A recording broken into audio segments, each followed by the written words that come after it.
नमस्कार प्रेक्षकांनो. शिवा शिवा या मालिकेमध्ये आपल्याला असं बघायला मिळणार आहे, आशू आणि शिवा दोघेही गॅरेजमध्ये असतात. आशू मस्टर चेक करत असतो. तो बोलतो, शिवा अगं किती सुंदर असं मस्टर तुम्ही मेंटेन केलंय खरंच. तेव्हा शिवा बोलते, हे सगळं माझं काम नाहीये, हे सगळं रॉकीचं काम आहे. मी त्याला हिशोब सांगायचे, तो आपला हिशोब या मस्टरमध्ये मांडून ठेवायचा. तेव्हा आशू बोलतो, खरंच त्याचं कौतुक करावं तितकं कमी आहे. अगं किती सुंदर त्याने मेंटेन केलं आहे. आमच्या कंपनीमध्ये सुद्धा इतकं सुंदर मस्टर नसतं जितकं तुमच्या गॅरेजवरती आहे. तेव्हा शिवा बोलते, ते तर आहे, रॉकीचा नाद करायचा नाही, तो खूप हुशार आणि चांगला मुलगा आहे. तेवढंच तिथे एक माणूस येतो. तो बोलतो, शिवा काय गाडी रिपेअर झाली की नाही, आणि जावई बापू इथे काय करतायत? तेव्हा शिवा बोलते, आम्ही इथेच राहतो. त्यावर तो माणूस बोलतो, काय तुम्ही दोघे इथे राहता? असं म्हणतच तो जोरजोरात हसू लागतो. शिवा बोलते, हसायला काय झालं? तेव्हा तो माणूस बोलतो, नाही म्हणजे हा इतका मोठा माणूस या गॅरेजवरती राहतोय म्हटल्यावर मला थोडं आश्चर्य वाटणारच ना. काय काम जमत नाहीये का? का बापाने कामावरून काढून टाकलं? आणि मला कळतंय हे सगळं ऐकल्यावर तुम्हाला राग येईल, पण कसं असतं माहितीये का, आपलं सरळ तोंडावरती असतं, डायरेक्ट रोकठोक असतं.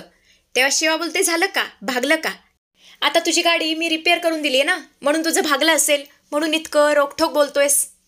आणि आता हे ऐकून तुला सुद्धा राग आला असणार आहे, कारण माझं बोलणं सुद्धा असंच आहे, रोकठोक. आणि तुम्ही इकडून निघाला ना तर चालेल. तेव्हा तो माणूस गाडी घेतो आणि तिकडून निघून जातो. तो माणूस गेल्यानंतर शिवा आशूची समजूत काढते आणि बोलते, आशू अशा माणसांकडे लक्ष देऊ नकोस, माणसांचं कामच असतं वाईट बोलणं.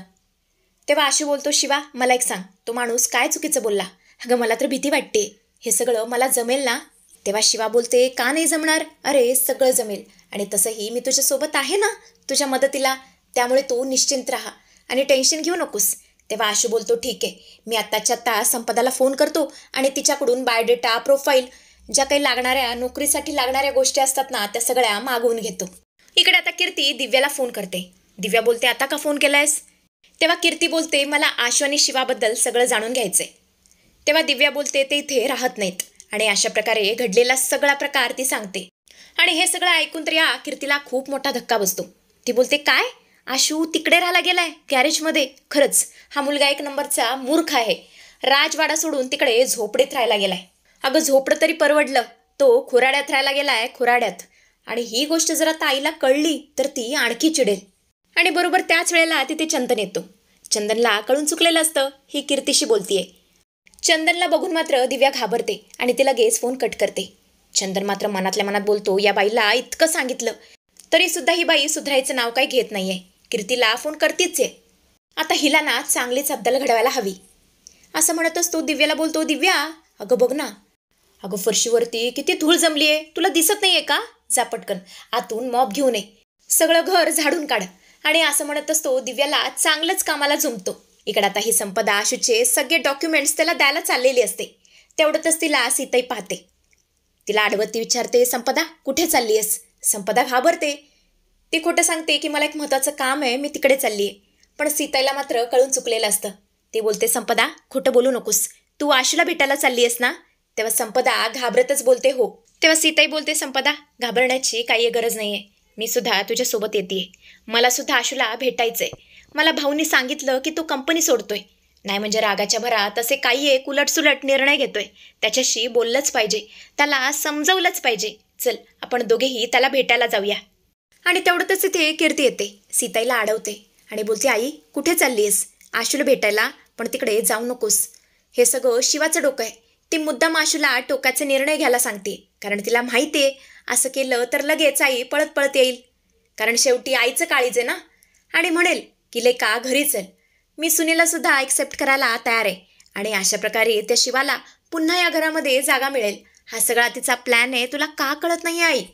या घरामध्ये परत येण्यासाठी तिचा हा सगळा प्लॅन आहे. आई प्लीज तिकडे जाऊ नकोस, थोडीशी अजून कळ सोस. आणि आज ना उद्या आशूला अक्कल येईलच. तिच्याबरोबर तिकडे राहणं किती कठीण आहे, आणि तो स्वतःहून आपल्या घरी परत येईल. तेव्हा सीता बोलते, हो तू अगदी बरोबर बोलतेस संपदा, तू एकटीच जा, मी तुझ्याबरोबर येणार नाहीये. त्यामुळे संपदा एकटीच निघून जाते. इकडे आता गॅरेजमध्ये आशू शिवाला प्लॅन सांगत असतो. तो म्हणत असतो, हे बघ या काही कंपनींची नावं आहेत, या कंपनीमध्ये मी जाणार आहे आणि इंटरव्ह्यू देणार आहे. आणि एकदा का संपदा डॉक्युमेंट्स घेऊन आली की मी लगेच फाईल बनवतो. आणि तेवढंच इथे चंदन येतो आणि बोलतो, आशू हे घे तुझ्यासाठी फॉर्मल्स.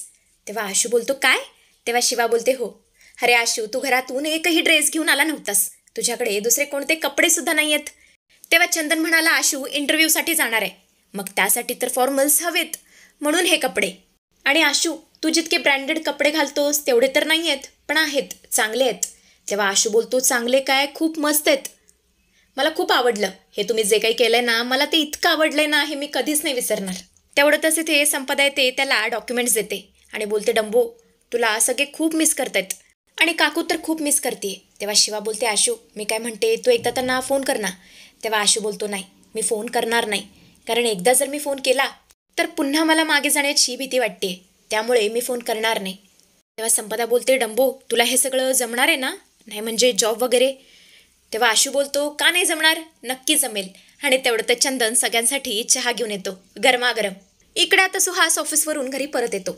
कीर्ती त्याला रूममध्ये घेऊन जाते आणि बोलते, सुहास मला तुला खूप मस्त बातमी सांगायची आहे. तेव्हा सुहास बोलतो, काय ग, काय झालं सांग ना.